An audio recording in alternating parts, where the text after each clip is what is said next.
I'm Miwa Messer. I'm the producer and host of Poured Over, and I have been reading Sigrid Nunez for quite some time, and I'm so excited to have her on the show. The Vulnerables is her new novel. A lot of folks came to her when The Friend won the National Book Award in 2018, which suddenly seems like a very long time ago. But I remember reading you when I was a little younger and a lot more impressionable. The Feather on the Breath of God was your debut. And wow, that book stuck with me. And so when I'm reading The Friend and I'm reading What Are You Going Through and I'm reading The Vulnerables, I hear a little bit of that narrator in those novels, right? Am I right about that? Absolutely. Okay. Absolutely, yeah.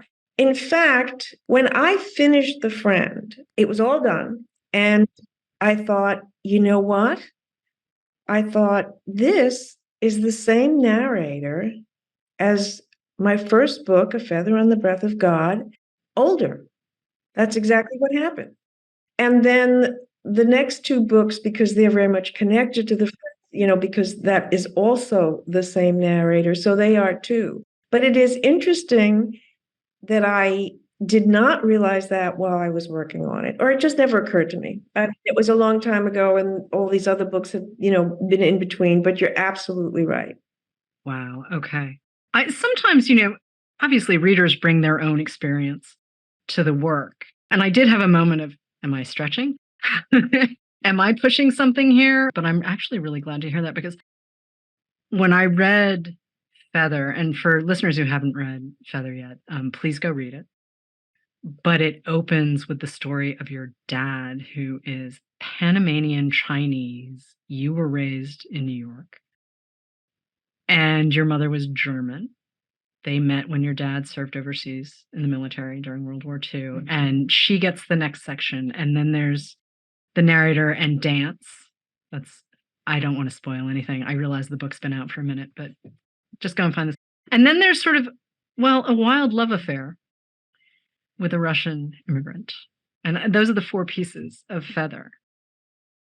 And yet there's a lot about writing and the writing life and creativity and grief and language. So all of the things that I think of when I think of your work right now, and I will say I'm also very much a fan of The Last of Her Kind, but we may or may not get to that one in this conversation. We might have to have a second conversation for that book. Stylistically, though, there's also a continuity outside of the voice, right? Wouldn't you say? Yes. I mean, the thing is that in the first book, you know that the narrator is an aspiring writer, but she's not really a writer. She's teaching ESL, but she hasn't published anything. She doesn't have an editor or anything of kind, not even articles or short stories. There's certainly no book. She is an aspiring writer, and she's a reader, and she does make certain references to things that she's read, and she does quote other writers. And that is something that is done even more heavily in these later books. Weike Wong, who's a writer you and I both love, and yes, you have the great good fortune to be very close to her as a friend. She has this line that I'm going to lift from a joint interview you two did with T Magazine, where she says, Sigrid has a great presence on the page and this playful, organic way of navigating storytelling. And that's exactly how I think of your work, especially the last three novels. And The Vulnerables, there's a parrot. There's a parrot. I think we should start with Eureka, because I got the galley. I saw the jacket. Great jacket. It is a fabulous jacket. But I thought, okay, so we've gone from Apollo, my favorite Harlequin Great Dane, to a couple of different iterations of cats, let's put it that way. Mm-hmm. And now we have Eureka, who I'm very glad to have met in the pages of a novel, and I'm very glad to not have. I'm not sure I'm a bird person.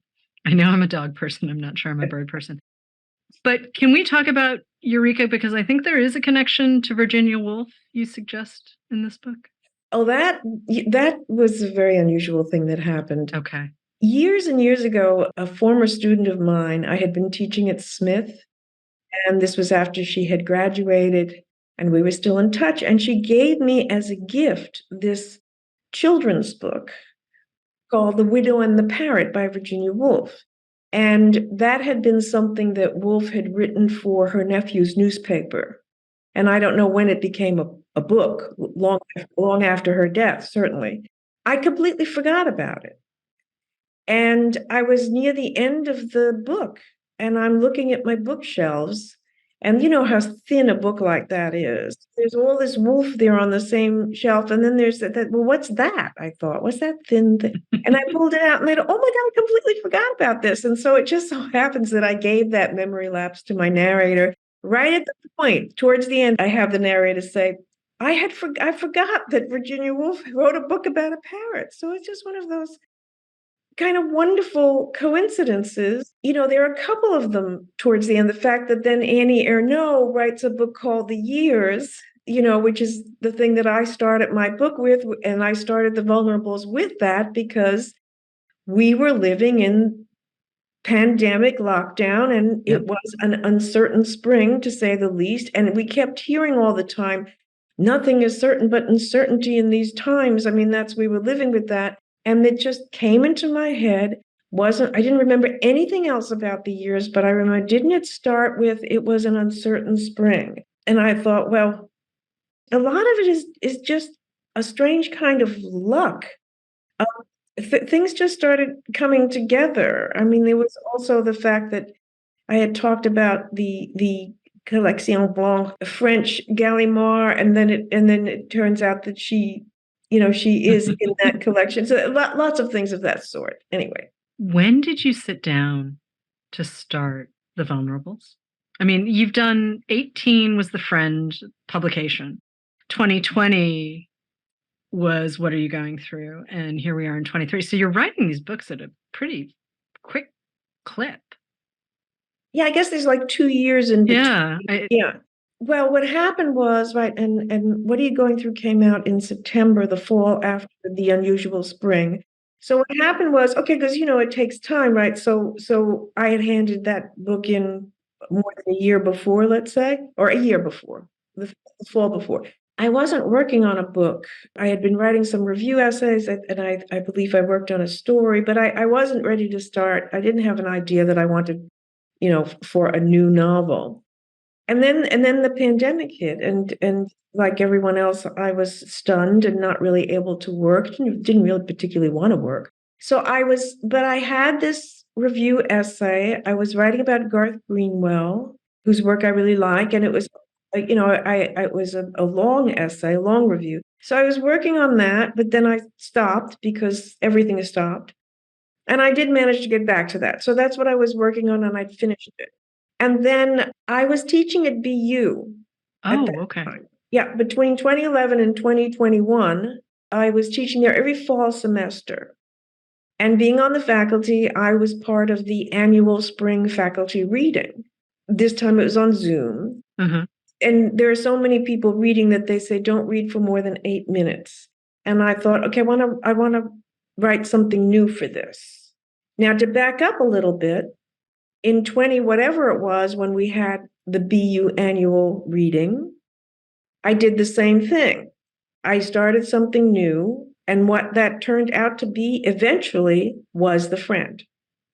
Okay. I thought, well, it doesn't have to be something complete. 8 minutes, about 4 pages. So I started with what would, in fact, turn out to be the first 4 pages of manuscript of The Friend. So same thing. I thought, let's just start something. And I had the idea that with the Virginia Woolf, and I just started writing.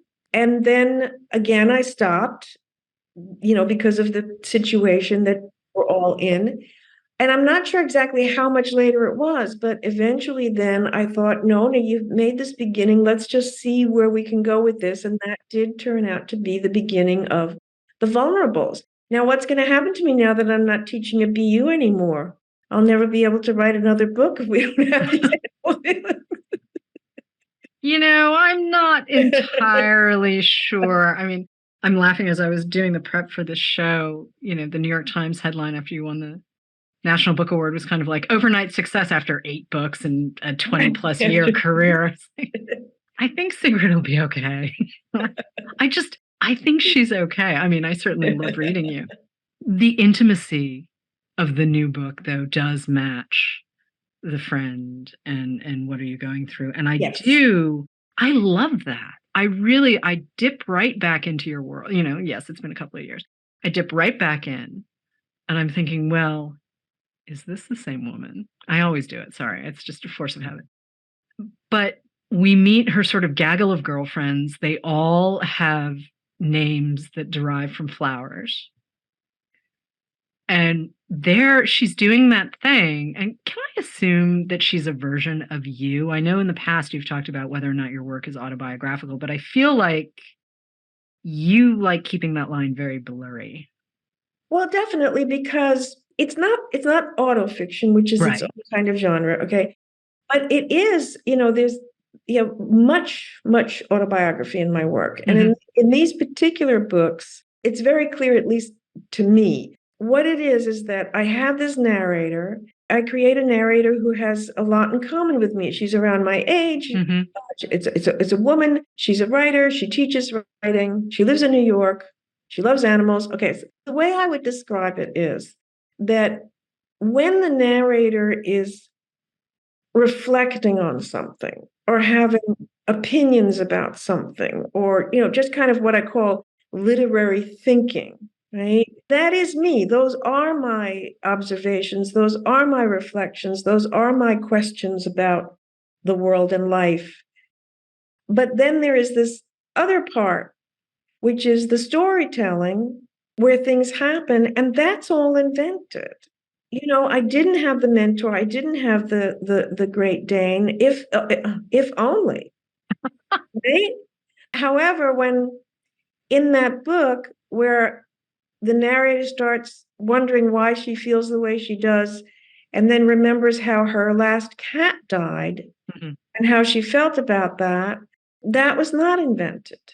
So they really are hybrid books, but there certainly is a lot of me in there. And I don't just mean in the sense that, any book has a lot of whoever wrote it in them for obvious reasons. I mean that between me and the narrator, as opposed to the plot, such as it is, are very, very much identified. And for example, I would never give to one of those narrators any kind of point of view that wasn't also mine. Is that why they stay unnamed? Well, that's a very interesting question. I never made any kind of decision Right. about whether to have the narrator named or unnamed. But what happened was I would start writing, and at some point I would think about having a name for the character, and then I would put that name in there, and it did well. Okay, with the friend it never came up, and other people aren't named in there either. It's really Apollo is the only character with a name, so that kind of worked naturally to never name anybody. Wife one, wife two, Yeah. wife three, the mentor, you. With the second book, I thought, well, I don't have a rule about not naming. So, I'm writing, and there was a character, the ex, the one who gives the lecture at the beginning of the book. I believe I was calling him Richard. Then I'm writing along and he's being called Richard. And then I was trying to think of a name for the narrator. And as I tried to have these named characters, things got clunky. It didn't feel right. I got a little blocked.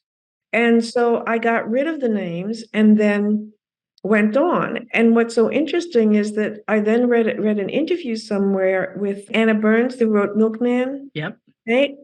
And somebody asked her the question, well, why don't you name your characters? And she said that exact same thing, that she had put names on the character to the characters, she'd given them names, and then she somehow it wasn't coming, and she took the names out and she was able to write again. So this time, I can't quite remember what I kind of figured, I think, that I was not going to end up naming the character, the narrator. But then I wanted to use the true fact that a computer once came up with a suggestion for my name as sugared nouns, because that happened a long time ago and I've Right. always wanted to use that. And I thought, well, if you do that, you are basically saying that the narrator's name is Sigrid Nunez. I thought, okay, well, so be it. I haven't done that before. I have never called my narrator Sigrid before, but here she is, sugared nouns. It's funny though, because I don't feel like, and I loved the wife one, wife two, wife three. All of them were their very own, very distinct personalities. And I really appreciate that about them. But I don't feel like I need names to know where I am. I don't in the either. story at all. And I mean, I like the gaggle of friends who all have, there's Violet and Iris and, Lily and yeah, Lily. And I mean, I thought that was kind of a clever device that's pulled them together in a kind of, bouquet. yeah, a bouquet, yes, in a nifty way, in a nifty bouquet. But I feel like there's a certain level of implied trust that you're saying to the reader, you can do this. You can follow me. You don't actually need, the clearest roadmap in the world. Because, I mean, there is a little bit of dreaminess. Your sentences are very clear and they're very, very fun to read. But there's a little bit of you play with time and markers of time. You play with memory. You play with identity. Everything's always kind of in flux. You're doing a lot in very short novels. Well, I guess also with the naming of the narrator and certain characters, I myself have found, I mean, it's fairly common now for people to write books where they don't name the narrator or some of the characters, and I've never had any trouble following them. So I didn't think it would be a difficult thing. And with the flower names, the thing is that early on in her ruminations during lockdown about going for walks and seeing all the flowers, it occurs to her, as it has occurred to me, that why is it that all flower names are tend to be beautiful words, some of them so beautiful that they're the kinds of names that people choose for their baby daughters. And I couldn't think of any ugly name. I thought of Snapdragon, which you would never name your little girl Snapdragon. And I said, but that would be a good name for a cat. So then when I start talking about these friends, I'm implying that I am a writer and that I'm writing about real people. Mm-hmm. Which, by the way, I'm not, except in the sense that these women are like my friends. I'm not basing any one of them on any particular woman, but they are recognizable to me as the things they say, their humor above all. I feel like I'm with my friends, my girlfriends. So I start by saying I could call her Lily or Rose or Violet. Okay, let's call her Lily. And then, every woman that I bring up, I'm giving the name of a flower. It's connected to what happened at the beginning of the book. But the reader understands these are not their real names in that sense. And so it's kind of a joke, really. Yeah, but you sneak jokes in quite a lot in all of your work. It might not have been a complete joke, but you do have a little riff on The Great Gatsby in The Last of Her Kind. Yes, and I mean, I meant every word of it. I mean, that could have been published as nonfiction. And I didn't just attribute that to my character. Some readers have thought I was trying to make her look stupid. No, I was not one of those readers. Oh no, I was not one of those readers at all. Absolutely. Absolutely. That is part of the fun of reading you, though. I mean, there are references to Coetzee and Elizabeth Bishop and, writers that I'm not necessarily reaching for now, but are certainly part of my reading life and have sort of, Waiting for the Barbarians, still a seminal work. It's been a really long time since I've read Disgrace, but it's like walking through a very smart, wry library, the way you'd sort of send these moments out into the world. And you've always been very, very clear about this, that writing to you it's a calling, it's a vocation. It's about the sentences and getting it right and doing the revisions and all of that. And I'm wondering though, because you make it look so effortless on the page. Can we talk about process for a second? Because here you are just saying, well, I just threw in some jokes. And I'm like, but structurally, it's a little more complex than just saying, I'm going to tell a joke here. And I know you don't work from an outline. So this book, The Vulnerables, where? I think it's because if it ends up looking like it was easy, it's partly because that prose is pared down. Okay, whereas you read a really, a Baroque prose style and you think, wow, like extended metaphor, that pile up of, descriptive accumulation of details. I mean, that if I sat down to do that, it would be a lot of work. So I think it's, no matter how much work it is for me, the fact that I do try to be clear and precise and to have a kind of pared down style. I think that that's one thing that makes it look easy, and it does make it also easy to follow. It's also, I think, because you are with me, you are following me exactly in my foot, exactly at my side while I'm doing this, because I do it completely linearly. Right. Don't make the outline, and I don't put one section there and then revise that and move things around, because I am going step by step. I'm writing something, I have an idea, I have some thoughts, something happens, then I have some reflections, and then I move on. So everything does come organically out of what came before. And I think the reader does experience that along with me. And as far as the humor goes, it's not like I ever have beforehand, oh, at some point I'm going to plant a joke, or something humorous. What happens is that I'm writing along, and then something that happens to be funny occurs to me, and I put it in. And then later I might worry a little bit about it, because you know how it is with humor. You always worry that what is funny to you might fall flat to someone else. But then I have my editor, my various editors, my agent, and they will say that joke does not, that just, I didn't even get it, or whatever. So I feel safe, to try to do that. And so I guess, in a way it reflects my personality. I mean, I think that, people are funny, and life is funny. And I also feel that, the comic is such an important part of life. And speaking of right now with the vulnerables, as you'll recall, this pandemic happened, this incredible crisis, and the lockdown happened. And what's one of the first things that people did? They started filling your feeds, your inbox, with some really wonderful jokes. And I can remember, and videos too, of, just over. It was so much a part of the experience that people were coming up with brilliant humor. And the comic has its place. In fact, it has a big place. Yeah.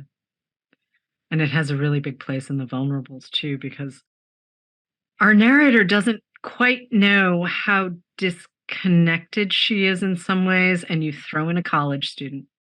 You throw in a college student that she is fully unprepared for. She has moved out of her apartment. This is not a spoiler, folks. She's moved out of her apartment. She's given her apartment over to a healthcare worker who's in from Portland to help, because we all remember what those early days were like in New York. Vetch. Am I pronouncing that correctly? Vetch. Let's call him Vetch. Okay. Yeah. Vetch. Which is the name of a weed, as you know.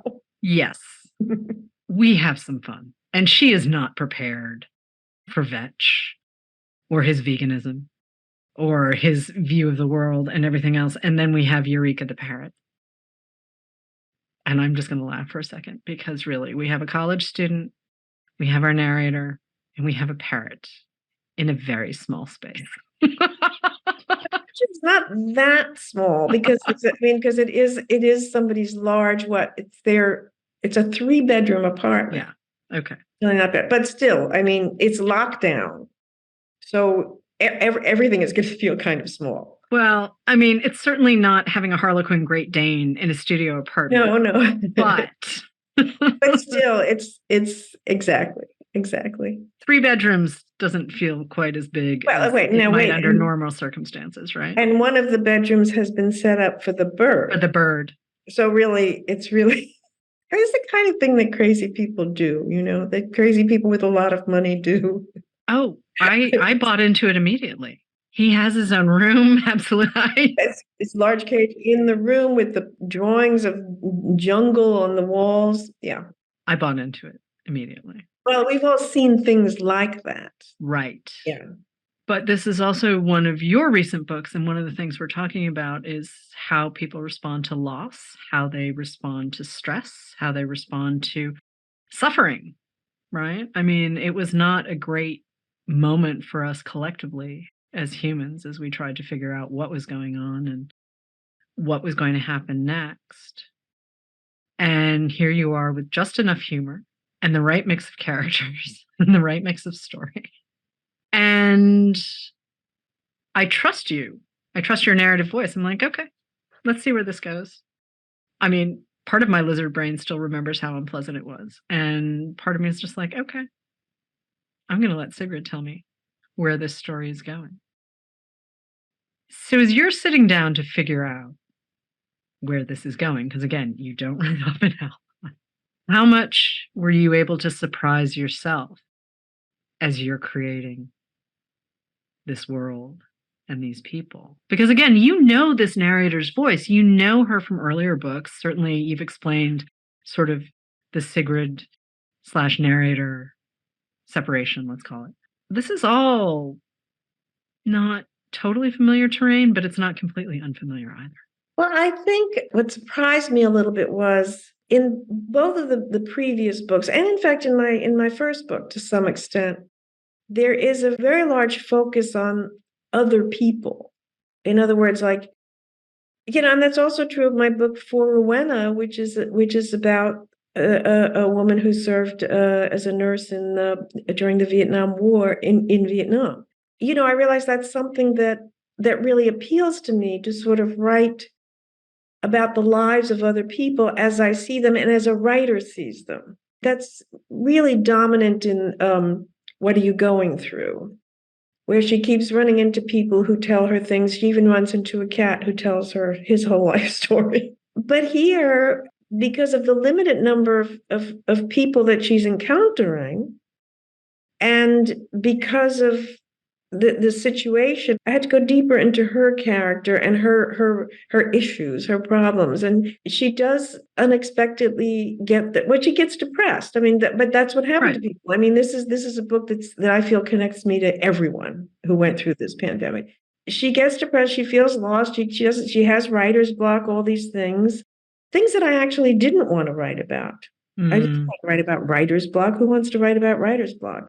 Also, she has that agoraphobia that struck so many people, which was an unexpected. I kind of, when I was writing, I resisted. I thought, well, no, let's write about vetch. Let's get those girlfriends back. But I realized that it had to be done for the book to have the force I wanted it to have, and for it to connect her to everybody else in that situation. It couldn't just be about Vetch and what he was going through. Right. Or the parrot. There's a verve and a forward motion to this story. And given how internal it is, that's a very tricky thing to pull off, as you know. If we go back to The Friend for just a second, you've said in the past, and you've written you had a different pandemic novel centered on a 13-year-old. You've done The Last of Her Kind, which was the friendship of the two women in college, and into, shall we say, 1968 for Rowena. And then there's also Mitts.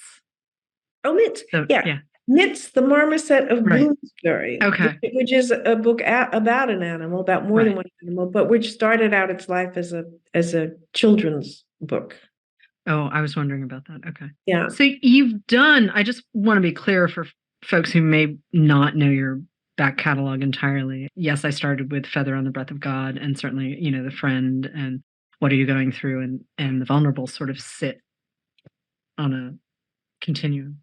You figure out this voice sort of after you write a memoir of your friendship with Susan Sontag, who was a mentor for you, and you studied with Elizabeth Hardwick for your MFA. But writing the memoir, you said, sort of freed you up for this new body of work. The Friend, which then leads to What Are You Going Through? And I'm wondering, that surprised me when I read that, I think is what I'm saying. I can't remember I don't remember what I said. I actually have it here. You told the Paris Review. Yeah, you were talking about the restraint of the memoir and sort of that linear structure. And I was like, well, hadn't you done that before? And maybe it's because it had come after some other novels that were a little more traditional, maybe, in structure. I'm not sure. I can't remember what connection I was trying to make with Sempre Susan, the memoir of Sontag. Since you brought up Hardwick, I mean, It's interesting because there I was, a student when Elizabeth Hardwick was writing Sleepless Nights. You forget these things, but when I think about my first novel and then these three novels, that book was obviously, Sleepless Nights was obviously a huge influence, right? And then I've taught it a few times over the years, so I would reread it. The Sleepless Nights is autofiction. I mean, even if it was some invented, but also she is somebody who she talks about other people. She keeps herself in the background to some extent. And she also references things that she read. So, it's all there. So that was a very big influence. I still think that, the biggest influence on The Friend and what came out of it, these other two books, was my first book. It's just that I didn't really go those roots without actually being fully conscious that I was doing that. When I wrote Sempre Susan, I felt that it was very much the same in the same mode as these other books, except that nothing was allowed to be invented, not one tiny thing. So in a way, I feel like it's very similar to those other books. And perhaps it's because I'd written Salvation City, which is not like those other books. Right. Completely not. And then instead of going on to another novel, I started writing Sempre Susan. And so, maybe it was a kind of bridge. And then in between Sempre Susan and The Friend, I had written this noir that I talk about in that I ended up not publishing, but I have, I've used material from it in What Are You Going Through? Which was always fun to stumble across as the narrator is reading mystery novels on her bedstand. Yeah, yes. The thing is that I knew that I wanted that narrator to have a book in progress that she was reading that was a mystery, and I couldn't use a real book because I couldn't just use somebody else's book and summarize it. So I had to have a mystery, and I just happened to have one that I'd written myself, so I was able to use that. I think I would still read that mystery, by the way. Even though I know some of how it sorts out, I think I would really like to see you do some sort of mystery novel, but we'll see. You have time. I have time. You have a plan. Right, and I'm not working on anything right now, so. Yeah, you've mentioned Garth Greenwell, who's terrific. And I know you're a fan of Weike Wong's work, and you were her teacher. And chemistry actually had started as her thesis in her MFA program at BU, which I hadn't made the connection between you and BU until I was reading this piece. Who else of this sort of recent cluster of young writers is sort of really ringing your bell? There's Sarah Manguzo. Oh yeah, she's great. She has a new novel coming out maybe this spring sometime, late winter or spring. And she's written a lot of nonfiction. Now, I think this is her second work of fiction. And then there's a recent discovery, a British writer named Gwendoline Riley.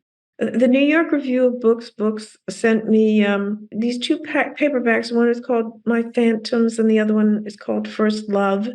And they're short novels, really very, very wonderful. And there's another writer named Sarah Boehme,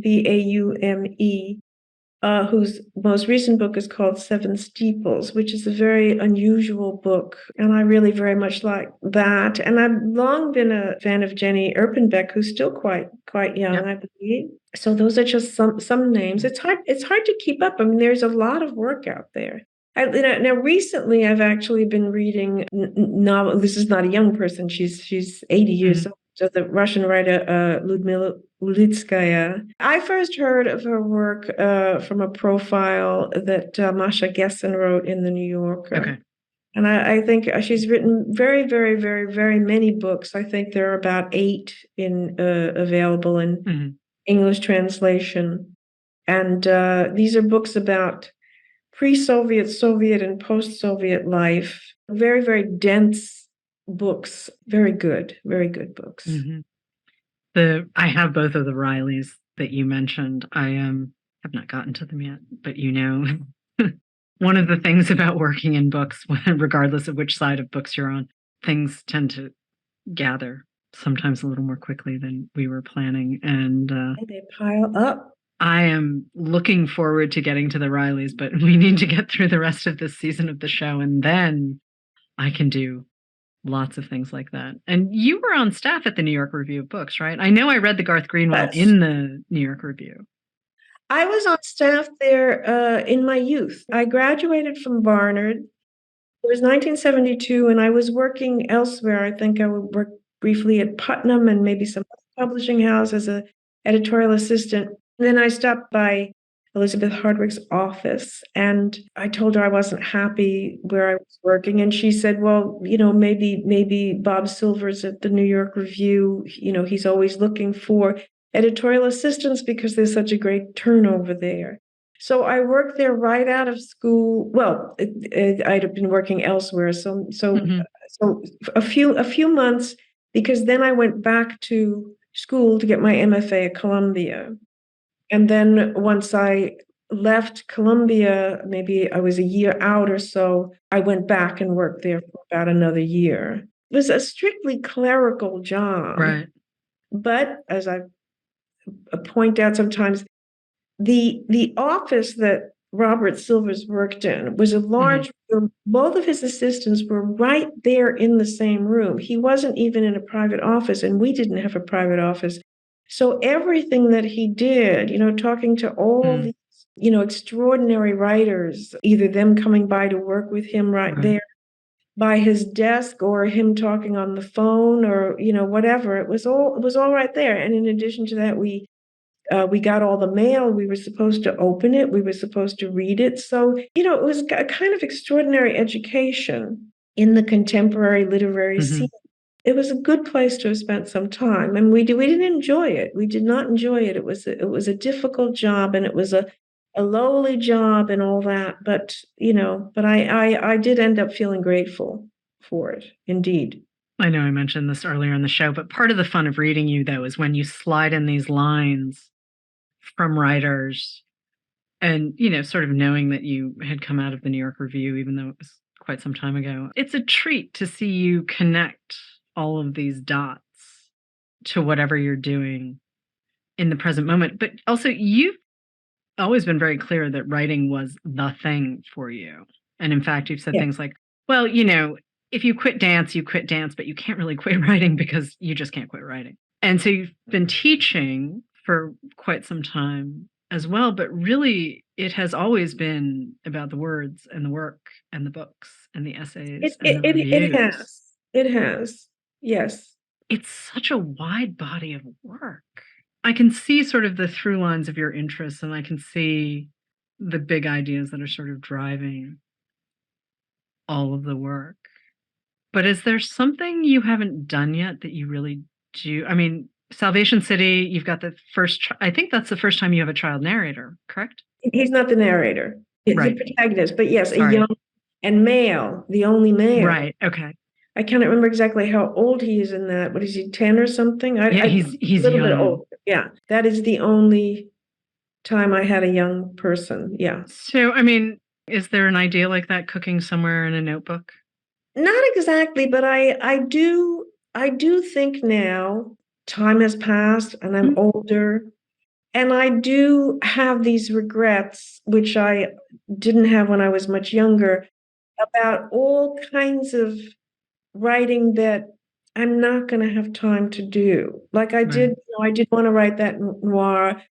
Sure, I have a fantasy about, well, how about if I had time in life to write something entirely different from these kinds of books, like these intimate, shorter books that are, partly autobiographical, like, for example, a historical novel, a mystery novel, children's books. Try a completely different style. I mean, I adored Virginia Woolf. I adored Nabokov. Well, those styles, I mean, just that, trying to experiment with writing something in that kind of more, more developed style, more elaborate style, because I do love sentences. There's not going to be time to do that. And it's not going to be true to me at this age either. It's not time to play. It's just not. It's just not. I can sense that. I don't know what I'm going to write next, but I'm not going to, try my hand at a historical novel. It's just not going to happen. So that's a real regret. It started a couple of years ago. When I realized that there are so many things you could write. Like, for example, I started writing this literary criticism not that long ago. I kind of regret that I hadn't done more of that, more nonfiction, more memoir even. But just so many things that a biography of someone, all these things that maybe way, way back I could have thought, but you don't have the time to do all that. You just don't. You don't consider The Last of Her Kind historical? Yeah, I do, but I meant something, something like maybe that it took place in a different century. Oh, got it. So more along the lines of like The Fraud, Zadie Smith's new novel, The Fraud, that kind. Yes, exactly. That's what I'm talking about. That's the way that, when you read her writing about how that came to be, and it was always cooking there. Yes, exactly. Something became, because I share with her this thing about Dickens. And so yes, I would have loved to try to write a Dickensian kind of novel. That was one of my great loves, that kind of book. Yeah, every now and again, someone will say, well, this is 1965. It's technically historical. And, my eyes get big. My eyes get really big, though, when someone says, well, it's set in the 80s. It is technically historical. No. Wait a minute. This was not that long ago. No. For some of us, I'm not prepared to call that historical fiction. That's interesting because I remember at some point I read a rule about that. Don't ask me what rule it was, but they said in order for a book to be called historical, it has to be taken place, and I forget what the cutoff was, but even 68 did not make that cutoff at that time.